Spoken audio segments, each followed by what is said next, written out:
শ্মশান ঘাঁটিতে বসে সরাসরি দেখাবো শত্রু দমনের গোপন রহস্য এবং সহজ একটি নিয়ম, যে নিয়মের মাধ্যমে আপনি ওই বিদেশে বসে থেকে আপনার শত্রুকে দমন করতে পারবেন। আপনি পৃথিবীর যে প্রান্তেই বসে থাকেন না কেন, এই বিদ্যাটা 24 ঘন্টার ভিতরে ফলপ্রসূ দিবে এবং এই বিদ্যাটা বিদ্যুতের গতিতে কাজ করবে। তার শরীর যদি বন্ধ করাও থাকে, মনে করেন আপনার শরীর, শত্রুর শরীর বন্ধ, অনেক প্রকার তান্ত্রিক কবিরাজ দিয়ে তার উপরে তন্ত্রমন্ত্র করছেন কিন্তু কাজ করতে পারেন নাই। আমি আব্দুর রাজ্জাক কবিরাজ আজকে দেখাই দিব শরীর বন্ধ থাকলেও একটা এই পেঁচা দিয়ে শত্রু দমনের টোটকাটা, এই টোটকাটা শ্মশানে বসে সশরীরে আপনাদেরকে আমি দেখাই দিব। এই কাজটা করলে পরে তার শরীর বন্ধ থাকুক, তার ভিতর যত বাধা বিপত্তি থাকুক, যত কিছুই থাকুক, এগুলা কেটে 24 ঘন্টার ভিতরে সেই শত্রু দমন হবে, সেই শত্রু নিপাত যাবে। এটা শতভাগ পাওয়ারফুল কুফুরি একটা বিদ্যা। সম্মানিত ভিউয়ার্স, আপনারা হয়তোবা শত্রু দমনের বিদ্যা দেখেই হয়তোবা ভিডিওতে ক্লিক করছেন বা থাম্বনেল দেখে, টাইটেল দেখে বুঝে ফেলছেন এটা একটা শত্রু দমনের ভিডিও। তো আমি বলবো ভিডিওটা না টেনে প্রথম থেকে শেষ পর্যন্ত দেখেন, তাহলে বুঝতে পারবেন। তো আসলে এইটা সম্পর্কে যদি আমি না বলি তাহলে আপনি বুঝবেন কেমনে এটা কি কি ধরনের কাজ করে। তো মনে করেন আপনি শত্রুকে চিরতরে খালাস করবেন, অথবা আপনি কি করবেন, বিছানায় ফালায় রাখবেন। তো সেক্ষেত্রে আপনি এই বিদ্যাটা ব্যবহার করতে পারেন। তো এটার জন্য শনিবার মঙ্গলবার দিন আসনটা করতে হবে। তো মনে রাখবেন কাজটা কিন্তু করার ক্ষেত্রে অবশ্যই বিশ্বাস ভক্তির সাথে কাজটা করবেন। এই কাজ নিয়ে কখনো খেলাধুলা করবেন না। এটা এমনই কাজ, কারণ দেখা গেছে এই কাজ খেলা করার কারণে এই কাজ নিয়ে আপনার মহা বিপদ হইতে পারে, এর জন্য সাবধান।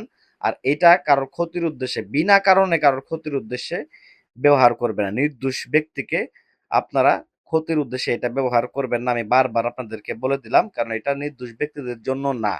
যে সকল ব্যক্তিরা আপনার জীবনকে অতিষ্ঠ করে ফেলছে, আপনার এই কাজ না করলে না হবে, সেই সকল লোকের জন্য এই বিদ্যাটা দিলাম। নিজের কাজ নিজে করে নেবেন।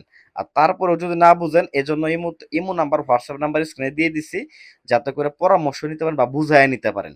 কোনো কাজ করায় নেওয়ার জন্য আর কি না নাম্বার দেয়নি। তো যাই হোক ভিউয়ার্স, আর যারা একেবারে পারেন না তারা, তাদের হিসাবটা আলাদা, তারা যোগাযোগ করতে পারেন, সমস্যা নেই। তো স্ক্রিনে লক্ষ্য করেন, এইখানে এই বানটা বা এই দমনের কাজটা হবে আপনার পেঁচার রক্ত দিয়ে। সম্পূর্ণ পেঁচা, পেঁচা দিয়ে শত্রু দমন। এক কথায় বলতে গেলে এই কাজটা পেঁচার রক্ত দরকার হয়। তো আপনি যদি পেঁচার রক্ত ম্যানেজ করতে না পারেন, তবে কবিরাজি দোকান থেকে অরিজিনাল কান সিঁদুর কিনে আনবেন এবং একটা পুতুল বানাবেন। পুতুলটা হইতে হবে একটা পাখির মতো। তো এটা বানায় নিবেন, বা কুমার দিয়ে বানায় নিতে পারেন। তো এটা বানায় নিবেন যে কোনো শনিবার অথবা মঙ্গলবারের দিন। আপনি যদি শ্মশান ঘাটিতে আসন করতে পারেন তো করবেন আমার মতো করে।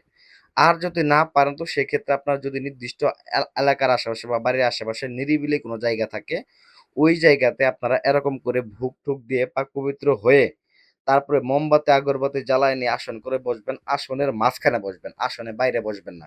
কারণ এইখানে বেশ কিছু মন্ত্র আছে, এই মন্ত্রগুলা প্রয়োগ করার ফলে আপনার মতো এখানে পরিস্থিতিটা অন্যরকম হয়ে যাইতে পারে। এজন্য অবশ্যই শরীর বন্ধ করে নিয়ে কাজটা করবেন, শতভাগ রেজাল্ট পাবেন, আপনিও নিরাপত্তায় থাকবেন, কোনো উল্টা হবে না।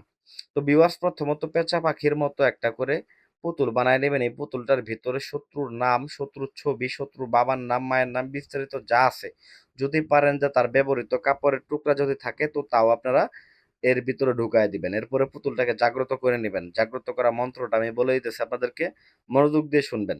আমি যে কথাগুলা বলতেছি প্রত্যেকটা কথা কিন্তু গুরুত্বপূর্ণ। আপনি এগুলা কাজ করেন না করেন, বা আমাকে দিয়ে করেন না করেন, বা আপনি নিজে না করেন, এগুলা শুনেন, শুনলে পরে শিখতে পারবেন, অনেক কিছু বুঝতে পারবেন। আসল কবিরাজ নকল কবিরাজ সম্পর্কে জানতে পারবেন, ধারণা হবে। কারণ নকল কবিরাজের কাছে এই ধরনের জিনিসগুলা নাই। তো ভিউয়ার্স, এজন্য কি করতে হবে, আপনাকে মনোযোগ সহকারে শুনতে হবে এবং কি যেভাবে আমি দেখাইতেছি এইভাবে কাজটা করতে হবে। তো তারপরে ভিউয়ার্স, শনিবার মঙ্গলবার দিন এই পুতুলের ভিতরে আপনারা কি করবেন, নাম ছবি ঢুকায় নিয়ে এরকম আসন করে বসে এখন মন্ত্র জপ করবেন। মন্ত্রটা, পুতুলটা, এই পেঁচার যে পুতুলটা, এটা জাগ্রত করে নেবেন। জাগ্রত করা মন্ত্রটা আমি বলে দিতেছি, মনোযোগ সহকারে শুনেন। ওম জগতিনী চালানিকা শক্তি মগা শ্রীরাঙ্গিনী জয়ন্তী মঙ্গলায় নম কৃষ্ণ কালিকা নমস্তুতে। আবার বলি, ওম জগতিনী চালানিকা শক্তি মগা শ্রীরাঙ্গিনী জয়ন্তী মঙ্গলায় নম কৃষ্ণ কালিকা নমস্তুতে। এটা 7 বার পরে পুতুলের মধ্যে ফু দিবেন, তাহলে পুতুলটা জাগ্রত হয়ে যাবে। জাগ্রত হওয়ার পরে তারপর আপনাকে আরেকটা মন্ত্র 7 বার পাঠ করতে হবে, সেটা হচ্ছে ওম মাতারা অমুকং দমনয়ং চালানিকা শক্তি মগাসুরাঙ্গিনী মহাদেবে নমস্তুতে। আবার বলতেছি, ওম মা তারা অমুকং, এই অমুকং এর জায়গায় শত্রুর নামটা জপ করবেন। মনে করেন যে হাফিজ, ওম মা তারা হাফিজ দমনাং চালানিকা শক্তি মগাসুরাঙ্গিনী মহাদেবে নমস্তুতে, এরকম ভাবে 7 বার পরে ফু দিয়ে নিবেন। ব্যাস, এতটুকু করার পরে পুতুলটা জাগ্রত হয়ে যাবে। অবশ্যই শত্রুর নামটা কিন্তু এই পুতুলের ভিতরে ঢুকাইবেন কাম সিঁদুর দিয়ে লেখে।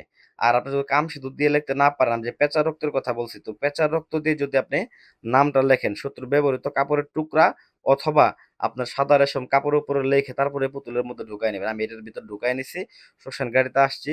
তো এটাকে আমি যে জায়গায় আসন করছি এই জায়গায় এটাকে আমি পুঁতে রেখে যাব। তো এটা পুঁতে রেখে গেলে, এটা একটা ইতালি প্রবাসী ভাইয়ের কাছে, এটা পুঁতে রেখে গেলে 21 ঘন্টার ভিতরে এটা রেজাল্টটা চলে আসবো। তো এটা 24 ঘন্টা, সর্বোচ্চ 24 ঘন্টা এবং সর্বনিম্ন 21 ঘন্টার ভিতরে এটার রেজাল্টটা চলে আসবে। শতভাগ পাওয়ারফুল একটা বিদ্যা। তবে আমি বারবার বলতেছি, কারো ক্ষতির উদ্দেশ্য নয়। এই ভিডিওটা শুধুমাত্র আপনাদেরকে দিলাম এজন্যই, শুধুমাত্র আপনাদের শিক্ষণীয় জন্য এবং সতর্কতার জন্য এই ভিডিওটা দেওয়া। আত্মরক্ষার জন্য এই ভিডিওটা আপনাদেরকে দিলাম, যাতে করে নিজেদের কাছে নিজেরা সমাধান করতে পারেন এবং কোনো ভণ্ডতান্ত্রিকের কাছে গিয়ে প্রতারিত হইতে না হয়। তো আশা করি আমার ভিডিওটা ভালো লাগবে। ভিডিওতে ভালো লাগবে, ভিডিওতে লাইক করবেন, চ্যানেলটা সাবস্ক্রাইব করবেন। ধন্যবাদ সবাইকে।